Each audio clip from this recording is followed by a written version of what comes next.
Before I even arrive at the Oval Office shortly after we win the presidency, we win, all of us together are going to win. I will have the horrible war between Russia and Ukraine settled. I know them both. I will get it.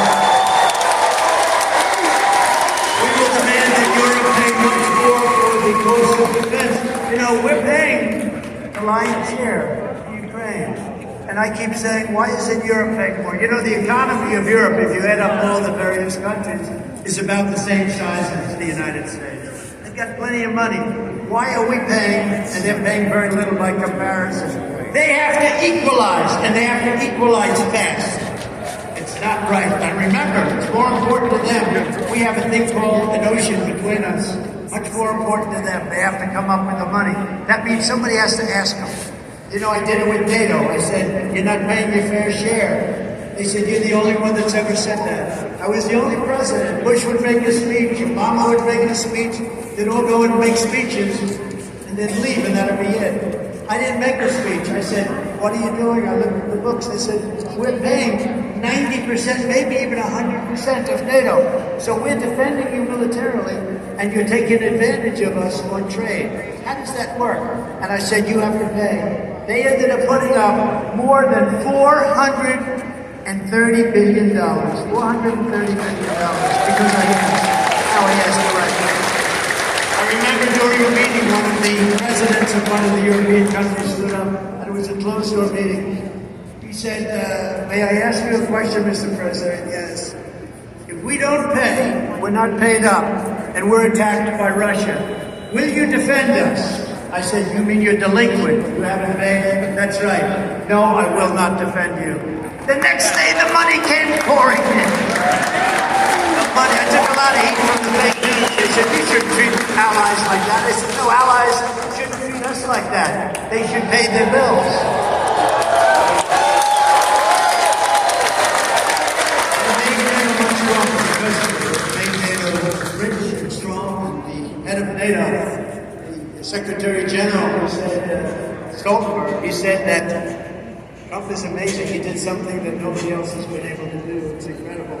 Now, I don't know if he said that today, but he certainly said it then, and I think he said it recently, even again. And another thing that was very good was a country, Hungary, very strong leader, Viktor Orban. They asked him, why is the world blowing up? What's wrong? This was a few weeks ago. Why is it so bad? What do you recommend? Now, he's a strong man, he's a strong guy, he's a tough leader. He runs the country very well. He allowed no illegal immigrants in his country. He went against other European countries, which have frankly half-destroyed themselves. And I said, they asked him the question, what would you recommend? He said, I would recommend one thing. Get Donald Trump elected president again, and you're going to have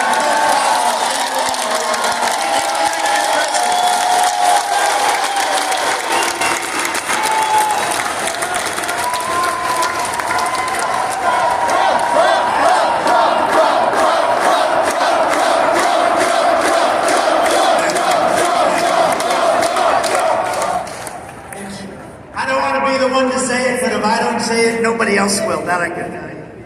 And he used a word I wouldn't use, but he used it. He said, China was afraid of him. I don't like to use the word afraid.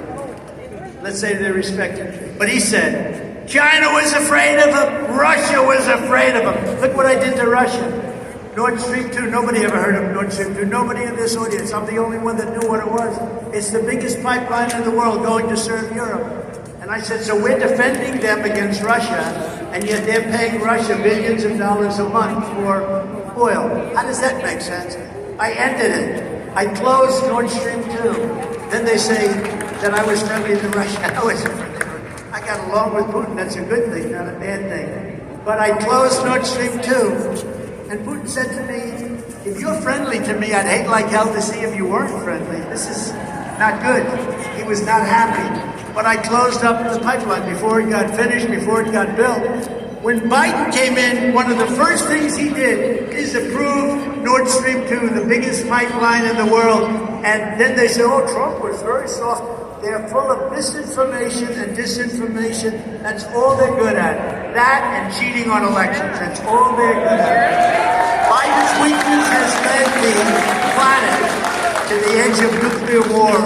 I will bring the world glorious new peace, and I will make the following statement. I am the only one that can say this, I believe. I know them all, and they respect me. They don't respect our country anymore. It's a country that's in decline.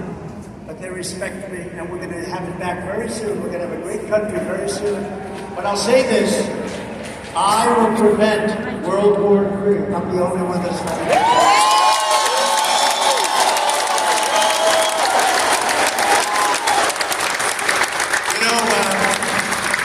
If I were president, if the election were an election that it should have been, you would have never had Russia attacking Ukraine. Even Democrats admit this. Would have never happened. Never did happen for 4 years. Not even a discussion. Russia wouldn't be attacking Ukraine. And on October 7th, Israel would have never been attacked by Iran. Iran was broke. When I was president, Iran was broke. I told China, if you buy 1 barrel of oil from Iran, you're not going to do any business in the United States. I said that to many countries, and they did very little. Check it out. They did almost no business in selling oil, which is their lifeblood. And we would have had a deal within 1 week after the presidential election. We would have had a deal. And you know what the deal would have been? It would have been fine for them. But it would have had one thing.